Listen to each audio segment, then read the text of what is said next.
Velkommen til. I dag skal vi tale om noget, som mange nok synes lyder lidt indviklet, nemlig investering for begynder. Vi tager udgangspunkt i en artikel fra Overklart.dk, Investering for begynder, kom i gang i 2025. Den er skrevet netop for at gøre det her emne mere tilgængeligt. Ja, for tanken om aktier og afkast, det kan godt virke lidt skræmmende, måske især hvis tal og lange, tunge tekster ikke lige er din kop te. Men altså, budskabet her er ret klart. Investering kan læres, også af dig. Så missionen i dag, det er ligesom at pille mystikken ud af det og give dig nogle håndgribelige første skridt. Okay, så lad os lige starte helt fra bunden. Hvad er investering egentlig for noget? Helt grundlæggende så handler det jo om at få dine penge til at arbejde for dig. Simpelthen, altså at du placerer dem i et eller andet, en aktie, en obligation, en fond, som du så håber stiger i værdi over tid. Artiklen nævner de typiske ting. Aktier, som jo er små ejerandele i virksomheder, eller obligationer, hvor du dybest set låner penge ud til stater eller firmaer, og så er der investeringsfonde, som er meget populære at starte med. Det er ligesom en kur med mange forskellige aktier eller obligationer. Og så nævnes ejendom og den lidt mere vilde kategori, kryptovaluta. Okay, så der er forskellige kurver at lægge pengene i. Men hvorfor egentlig gøre det? Kunne man ikke bare lade dem stå trygt i banken? Det kunne man godt jo, men problemet er inflation. Altså det der med, at priserne stiger over tid. Så de 100 kroner, du har i dag, de kan købe mindre om et år eller 5 år. Hvis pengene bare står stille på kontoen, så æder inflationen langsomt deres værdi. Okay. Så pengene bliver mindre værd. Præcis. Derfor peger artiklen på 3 gode grunde til at overveje at investere. For det første, muligheden for at få mere ud af dine penge. At de måske kan følge med inflationen eller endda slå den. For det andet, så kan selve det at gå i gang give en bedre føling med kontrol over din egen økonomi. Det er også en værdi i sig selv. Og for det tredje, så hjælper det med at bygge en økonomisk buffer til uforudsete ting. Så det er vigtigt at sige, det her er ikke en bliv rig i morgen strategi. Det handler om en langsigtet plan. Okay, det giver god mening med inflationen og det langsigtede, men hvordan kommer man så i gang? Helt praktisk. Det lyder stadig lidt uoverskueligt måske. Ja, det kan det godt virke som. Men heldigvis er der i dag ret mange løsninger, der er lavet til at være nemme at gå til. Artiklen fremhæver især investeringsapps som et godt sted at starte. Der nævnes eksempler som Nordnet, Luna, Saxo Investor. Og altså de fleste banker har jo også deres egne platforme efterhånden, som er designet til at være ret intuitive. Apps? Ja, okay. Og en kæmpe fordel, som artiklen peger på. Du kan starte med meget små beløb. Helt ned til 100 kroner står der. Så det vigtigste er faktisk ikke beløbets størrelse i starten, men mere det der med at turde tage springet og prøve det af. 100 kroner? Okay, det lyder pludselig meget mere overkommeligt. Men hvad så med, hvad man skal købe? Skal man så til at sidde og nærstudere Mærsk-regnskaber? Nej, det behøver man bestemt ikke. Det kan virke helt overskueligt, det er rigtigt, og det er netop derfor, at investeringsfonde ofte bliver fremhævet som en rigtig god løsning for begyndere. Fordi man spreder risikoen. Lige præcis. I en fond går du jo sammen med en masse andre investorer, og så er der en forvalter eller et indeks, der sørger for at sprede pengene ud over mange forskellige aktier, måske endda i forskellige lande og brancher, så du satser ikke alt på én virksomhed. Det gør det mindre risikabelt. Smart. Og artiklen skelner så groft sagt mellem 2 typer. Passive fonde, også kaldet indeksfonde, de følger bare et bestemt marked, for eksempel det danske aktiemarked, og de er typisk meget billige i gebyr. Og så er der de aktive fonde, hvor en professionel forvalter aktivt prøver at vælge de rigtige aktier for at slå markedet. De koster så som regel lidt mere. Jo, altså, fonde er en god måde at starte på for at sprede risikoen. Det er et godt tip. Artiklen hamrer også på det her med at tænke langsigtet. Hvorfor er det så vigtigt? Jo, altså det er fordi markederne de går op og ned. Hele tiden. På kort sigt kan det svinge ret meget. Men hvis man kigger på det over en længere periode, artiklen nævner mindst 5 år, men gerne længere, så har brede investeringer, som for eksempel i fonde, historisk set haft en tendens til at stige værdi. Okay, så man skal have is i magen. Ja, præcis. Derfor er et af de vigtigste råd faktisk, lad være med at tjekke dine investeringer hver eneste dag. Det kan virkelig stresse en unødigt. Og man risikerer at sælge i panik, lige når markedet er faldet, og det er jo det dummeste tidspunkt. Ja, det kender man måske godt fra andre ting. Ja. Så sæt heller en fast dag af, måske en gang om måneden eller hvert kvartal, hvor du lige kigger på det. Ro på. Og den virkelige motor i det her langsigtede, det er jo den der renters rente-effekt. Renters rente, ja. Det lyder som noget, man lærte om i skolen, men glemt det igen. Haha, ja måske.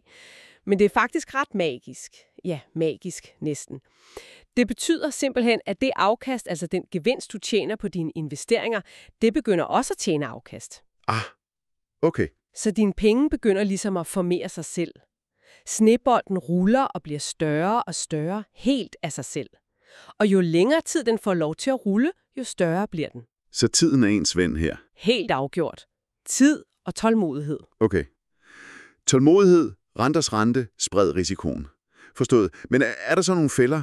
Noget med typisk gør forkert som nybegynder? Ja, det er der helt sikkert. Artiklen lister faktisk 4 ret klassiske don'ts. For det første. Invester aldrig penge, du ikke kan tåle at tabe.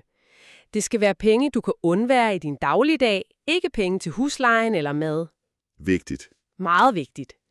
For det andet. Vær super skeptisk over for firmaer eller folk, der lover dig guld og grønne skove. Altså hurtige, kæmpestore afkast med lav risiko, hvis noget lyder for godt til at være sandt. Så er det nok også. Præcis. For det tredje. Lad være med at spille på aktier. Altså købe og sælge hele tiden, dagligt eller ugenligt. Hyppig handel koster gebyrer, og det er statistisk set meget svært at tjene penge på den måde for almindelige mennesker. Og for det fjerde, vær opmærksom på omkostningerne. Gebyrer, både når du køber og sælger, men også de årlige omkostninger, der kan være ved at have en fond eller have dine penge stående hos en bestemt udbyder. De kan æde en del af dit afkast over tid. Gode pointer. Især det med ikke at bruge penge, man skal bruge lige om lidt. Men når man nu skal passe på de her ting, kræver det så en formue at starte? Skal man have mange penge, for at det giver mening? Nej, overhovedet ikke. Det er en anden myte. Det vigtigste er faktisk bare at komme i gang og så være konsekvent. Artiklen giver et ret godt eksempel. Hvis du investerer bare 400 kroner om måneden i en bred fond, der i gennemsnit giver 7% i årligt afkast, hvilket er et realistisk langsigtet gennemsnit fra aktiemarkedet, så kan de 400 kroner om måneden, takket være renters rente, vokse til over 68.500 kroner på 10 år. Wow, okay. 400 kroner om måneden. Ja, og selv med 200 kroner om måneden, så bliver det jo stadig til omkring 34.000 kroner på 10 år, ifølge tabellen. Så hovedbudskabet er, start nu, selv med et lille beløb. Det er meget bedre end at vente, til du føler, du har nok penge. Det vigtigste er at få tiden til at arbejde for dig. Okay, det er ret motiverende. Lad os så kigge på et par af de der konkrete værktøjer. Du nævnte apps før, men jeg har også hørt en del om den der aktiesparekonto. Hvad er lige fidusen ved den? Ja, aktiesparekontoen er ret smart, især for begyndere. Den er designet specifikt til at gøre det nemmere og ikke mindst mere skattevenligt at investere i aktier og aktiebaserede fonde. Den helt store fordel, som artiklen også fremhæver, det er skatten. Du betaler kun 17% i skat af dit afkast, altså din gevinst. Kun 17%? Hvad er det normalt? Jamen på et almindeligt aktiedepot, der betaler du op til 42% i skat af aktieindkomst, afhængigt af, hvor meget du tjener. Så 17% er markant lavere. Okay, det er da en kæmpe forskel. Ja, det er det. Og så er den generelt ret enkel at oprette hos banken eller Nordnet og Saxo, og nem at bruge. Det gør den attraktiv, når man lige starter. Lyder næsten for godt til at være sandt. Er der slet ingen ulemper ved den? Jo, der er et par ting, man skal være opmærksom på. Der er et loft for, hvor meget du må skyde ind på kontoen hvert år. Det beløb bliver fastsat politisk og kan ændre sig. Og så kan den, som navnet antyder, kun bruges til aktier og aktiebaserede investeringsbeviser, ikke til obligationer eller andre typer investeringer. Okay, men for rigtig mange, der starter med at investere i aktier eller fonde, der er fordelene ved den lave skat og den simple struktur et rigtig, rigtig godt sted at begynde. Man kan jo altid supplere med et almindeligt depot senere, hvis man får brug for det. Så en god enkel start for mange. Hvad så med pensionen? Det er jo også en slags investering, kan man sige. Men den virker tit sådan lidt, låst fast og ude af ens hænder. Kan man egentlig selv gøre noget aktivt der? Ja, absolut. Det er en rigtig god pointe. Din pensionsopsparing er jo netop en meget langsigtet investering. Og ja, den kan virke kompleks og langt væk. Men et rigtig godt sted at starte, det er simpelthen at få et overblik. Artiklen nævner hjemmesiden pensionsinfo.dk. Der kan du logge ind med MitID og se alle dine pensionsordninger samlet et sted. Det er faktisk ret smart. Pensionsinfo.dk, okay. Når du så har overblikket, så prøv at logge ind hos dit eget pensionsselskab. Der kan du se, hvordan dine penge faktisk er investeret lige nu. Typisk kan du vælge mellem forskellige risikoprofiler, lav, middel eller høj risiko. Men høj risiko, er det ikke lidt farligt, når det nu er ens pensionspenge? Det kommer helt an på din tidshorisont. Altså, hvor mange år der er til, du skal bruge pengene. Har du mange år til pension, 20, 30, 40 år, så kan det faktisk give rigtig god mening at have en højere andel af aktier, altså højere risiko. Fordi aktier historisk set har givet det bedste afkast over lange perioder. Markedet svinger jo, men over lang tid. Ja, det er tid til at rette sig op igen. Præcis. Er du derimod tæt på pensionsalderen, så vil de fleste nok vælge at skrue ned for risikoen for at beskytte opsparingen mod store udsving lige inden udbetaling. Det vigtigste er egentlig at tage stilling til det. Mange er slet ikke klar over, at de selv kan vælge. Så man skal være aktiv. Ja, eller i hvert fald bevidst. Ring til dit pensionsselskab. De skal kunne forklare dig dine muligheder på en forståelig måde. Det er en del af deres job. Mange tilbyder os gratis rådgivning, og igen, som artiklen nævner i forbindelse med ordblindhed, men det gælder jo for alle. Brug de digitale hjælpemidler. Få læst teksterne højt, hvis du synes, det er svært. Tag en ven eller et familiemedlem med til et rådgivningsmøde, hvis det føres tryggere. God råd. Det der med at ringe og spørge er nok noget, mange glemmer. Og det leder mig lidt videre til skat. Endnu et område, der kan give sved på panden. Især med alt det der officielle sprog. Har artiklen nogle tips til at håndtere det? Ja, skat og investering hænger jo uløseligt sammen, og det kan virke uoverskueligt. Sproget er ofte tungt. Anbefalingen fra artiklen er igen, brug de hjælpemidler, der findes. Oplæsningsværktøjer kan være guld værd til at få læst breve fra skat eller selve årsopgørelsen højt. Ja, det er smart. Og tag det i små bidder. Læs overskrifter først. Tag et afsnit af en gang. Brug Skats egne vejledninger på skat.dk. De har faktisk sektioner, for eksempel om skat af aktier, hvor de forsøger at skrive det mere, menneskeligt ind i lovteksten. De prøver i hvert fald. De prøver. Og det allervigtigste. Vær ikke bange for at spørge om hjælp. En ven, et familiemedlem, en rådgiver, eller bare google et ord eller et begreb, du ikke forstår. Der findes ingen dumme spørgsmål, når det handler om skat og økonomi. Det er helt okay ikke at vide alt fra starten. Det er en lettelse at høre. Der er jo også en del myter, der florerer omkring investering, ikke? Som det der med, at man skal være styrtende rig for at være med, eller at det bare er det samme som at gamble på et casino. Præcis. Og artiklen punkterer de myter ret effektivt. For det første, du behøver ikke være rig, som vi talte om. Man kan starte med 100 kroner. For det andet, investering, især når du spreder dine penge via fonde og tænker langsigtet, er ikke det samme som gambling. Det bygger på en forventning om, at virksomheder skaber værdi over tid, og at du får del i den værdiskabelse. Det er noget helt andet end at satse på rød eller sort. Okay. Og for det tredje, du behøver ikke være en finansiel ekspert, der læser årsrapporter til morgenkaffen. Tålmodighed, en simpel strategi, som for eksempel månedlig investering i en bred fond og brug af simple værktøjer, er meget vigtigere for begyndere. Godt at få aflevet dem. Hvad så med det der udbytte? Er det noget, man skal gå efter som begynder? Man hører tit om udbytteaktier. Ja, udbytte er jo, når en virksomhed vælger at udbetale en del af sit overskud direkte til aktionærerne, typisk en gang om året. For nogle investorer er det rart at få den her løbende indtægt fra deres investeringer. Det kan føles trygt og konkret. Andre går mere efter vækstaktier, altså firmaer, der hellere vil geninvestere hele overskuddet i virksomheden for at skabe endnu mere vækst og dermed forhåbentlig større kursstigninger på sigt. Så det er et valg? Ja, det er et valg, og det afhænger af dine mål. Men det er vigtigt at huske, som artiklerne også påpeger, udbytte er ikke gratis penge. Når et firma udbetaler udbytte, så falder aktiekursen typisk med et tilsvarende beløb. Okay. Det vidste jeg ikke. Ja, så det er ikke sådan, at du både får i pose og sæk. Om udbytte er vigtigt, afhænger af din strategi. For langsigtet vækst er det ikke nødvendigvis det vigtigste parameter at kigge på. Kursstigninger og renters rente er ofte vigtigere. Okay, så det er ikke et must-have for begyndere. Skal man så sidde og følge med i finansnyhederne hver eneste dag? Det lyder også stressende. Og især hvis man, som artiklen jo har fokus på, måske synes, det er svært at pløje sig igennem lange, tætskrevne artikler. Nej, absolut ikke nødvendigt. Især ikke, hvis du har en langsigtet strategi med fonde. Som sagt, det kan faktisk være direkte skadeligt, hvis det fører til forhastede beslutninger baseret på dagens overskrifter. Så man kan godt slappe lidt af. Ja, bestemt. Hvis man gerne vil følge lidt med, men synes de traditionelle finansmedier er tørre eller svære, så findes der jo heldigvis masser af alternativer i dag.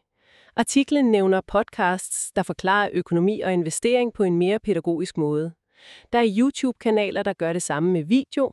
Der findes apps og hjemmesider, der kan læse nyheder højt for dig, og nogle nyhedssites har endda sektioner med nyheder skrevet i et lettere sprog. Så man skal finde sin egen vej. Lige præcis. Find den form, der passer bedst til dig og din læringsstil. Og husk, det er helt okay at spørge andre. En ven, et familiemedlem. Hey, hvad betyder det her egentlig? Og det bringer os jo netop til kernen i artiklen fra Ordklar.dk. Hvordan kan man så rent faktisk lykkes med sin økonomi og måske også med investering, selvom man synes, tal og tekster er, udfordrende? Det handler rigtig meget om at finde og bruge de rigtige strategier. Og mange af de strategier, som artiklen foreslår, de gavner jo i virkeligheden alle, der synes, finansverdenen kan virke lidt, lukket og indforstået. For det første, brug de digitale værktøjer aktivt. Oplæsningsfunktioner, apps, der visualiserer med grafer og simple overblik i stedet for lange tabeller. De visuelle hjælper ofte. Ja, for det andet, lær i dit eget tempo. Tag småbidder af gangen. Start med at få styr på budgettet, så måske opsparing, så lidt om investering. Én ting ad gangen. For det tredje, find ud af, hvordan du lærer bedst. Er det ved at se videoer, lytte til podcasts, læse korte, letlæste artikler frem for tykke bøger? Der er ikke én rigtig måde. For det fjerde, som vi har været inde på, spørg om hjælp. Venner, familie, rådgivere. Ingen forventer, at du ved alt. Nej, det er vigtigt at huske. Ja, og sæt små, konkrete mål for dig selv. Og husk at anerkende dine fremskridt, også de små. Det motiverer.